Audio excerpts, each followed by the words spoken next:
वही अगर बात करें भोपाल की, तो भोपाल से हमारे साथ हमारे सहयोगी प्रिंस गुप्ता जुड़ चुके हैं।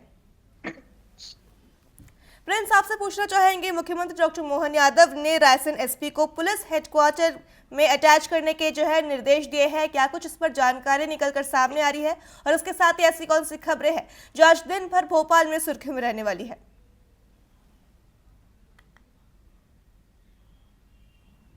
जी बिल्कुल। कल देर रात मुख्यमंत्री doctor Mohan Yadav police headquarter पहुंचे और एक समीक्षा बैठक की। उसकी वजह थी कि पूरे प्रदेश भर में अधिकांश जगहों में और राजधानी के आसपास जो आपराधिक घटनाएं हो रही थी, राजधानी में भी कई आपराधिक घटनाएं हो रही थी, मारपीट से लेकर तमाम चीजें। और एक 6 साल की बच्ची के साथ जो अमानवीय कृत्य हुआ, उसको लेकर भी कहीं ना कहीं मुख्यमंत्री नाराज थे। तो वो कल बिल्कुल अचानक रात 8 बजे के आसपास पीएचक्यू पहुंचे और वहां समीक्षा बैठक की, जिसमें भोपाल पुलिस कमिश्नर, उसके साथ डीजीपी कैलाश मकवाना और अनुराग जैन जो चीफ सेक्रेटरी है मध्य प्रदेश के, वो भी मौजूद थे। और निश्चित ही जब ये हाई प्रोफाइल बैठक हुई तो इसमें ताकीद की उन्होंने कि किसी भी तरह का कोई लॉ एंड ऑर्डर दिक्कत में नहीं होना चाहिए। लॉ एंड ऑर्डर पूरा सख्ती से पालन होना चाहिए, कड़ाई से पालन होना चाहिए। अपराधियों से आप सख्ती से निपटिए, किसी भी तरह से किसी को कोई रियायत नहीं देनी चाहिए। अब पुलिस को बहुत ताकीद देने के बाद जो रायसेन एसपी हैं उनको हटाया गया है। रायसेन एसपी को पीएचक्यू अटैच किया गया है, उनकी जगह आशुतोष सिंह को एसपी बनाया गया है रायसेन का। उसके साथ जो मिश्रो थाना प्रभारी है उनको हटाया गया है। तो इस तरह से बड़ी ताबड़तोड़ कार्रवाई कल मुख्यमंत्री ने की। यानी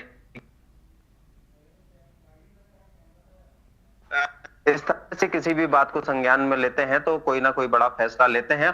और जब आपराधिक घटनाएं सामने आ रही है और वो गृह मंत्रालय भी उनके पास है, तो स्वाभाविक है कि इस तरह का निर्णय लेना कहीं ना कहीं जनहित का था। तो मुख्यमंत्री लगातार कहीं ना कहीं इस मामले को एग्जीक्यूट कर रहे हैं और उसमें लगातार कार्रवाई के आदेश पुलिस महकमे को दिए हैं। उसके अलावा अगली खबर की ओर रुख करें तो अगली खबर है मुख्यमंत्री डॉक्टर मोहन यादव के दौरे से जुड़ी हुई। वो आज इंदौर जा रहे हैं, वहां के स्थानीय कार्यक्रमों में शामिल होंगे। उसके बाद उज्जैन पहुंचेंगे, उज्जैन में आकाशवाणी का लोकार्पण करेंगे और स्थानीय कार्यक्रमों में शामिल होंगे। देर शाम फिर वापस भोपाल लौट आएंगे। अगली खबर की ओर ले चलें तो मौसम लगातार बदल रहा है, पारा 8 डिग्री के नीचे लगातार जा रहा है। और उसके अलावा दिन में भी कहीं ना कहीं ठंडक बनी है। आने वाले 2-4 दिनों में ठंड लगभग अपने तेवर दिखाएगी और काफी ठंडा रहने वाला है मौसम आने वाले 2-4 दिनों में पूरे मध्य प्रदेश सहित कई जिलों का।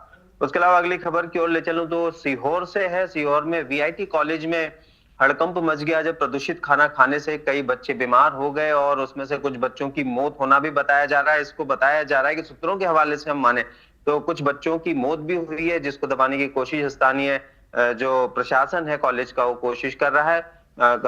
कई छात्रों को भोपाल के हमीदिया में अस्पताल में भर्ती किया गया है, तो कई छात्रों को वहां के स्थानीय अस्पताल में भर्ती किया गया। यानी कि कहें कि एक बड़ा दूषित भोजन को लेकर मामला सामने आया है और निश्चित ही इस पर कहीं ना कहीं प्रशासन कड़ा रुख अपनाने वाला है। और जो प्रशासन है कॉलेज का, वो उसकी ढिलाई भी कहीं ना कहीं इसमें सामने आ रही है। और जो दूषित भोजन और पानी है उसके कारण बच्चों की जान जोखिम में आ गई, उसको लेकर भी कहीं ना कहीं एक बड़ा बवाल मच रहा है। देर रात जो कॉलेज के स्टूडेंट्स उन्होंने बड़ा हंगामा खड़ा किया और इस मामले ने बड़ा तूल पकड़ लिया है। उसके अलावा अगली खबर की ओर मैं अगर आपको ले चलूं तो वो मुख्यमंत्री डॉक्टर मोहन यादव ने अभी सुबह 45वें रोइंग फेस्टिवल का शुभारंभ किया। 3 दिन तक होने वाले इस फेस्टिवल में कई खिलाड़ी भाग लेंगे और निश्चित ही कहीं ना कहीं एक खेल भावना से जुड़ा एक कार्यक्रम है। तो उसकी शुरुआत भी आज सुबह मुख्यमंत्री डॉक्टर मोहन यादव कर चुके हैं। जी जी प्रिंस, तमाम जानकारियों के लिए आपका धन्यवाद। तो ये थे भोपाल से हमारे साथ हमारे सहयोगी प्रिंस गुप्ता, जिन्होंने जिक्र किया ऐसी कौन सी खबरें हैं जो आज दिन भर राजधानी भोपाल में सुर्खियों में रहने वाली है।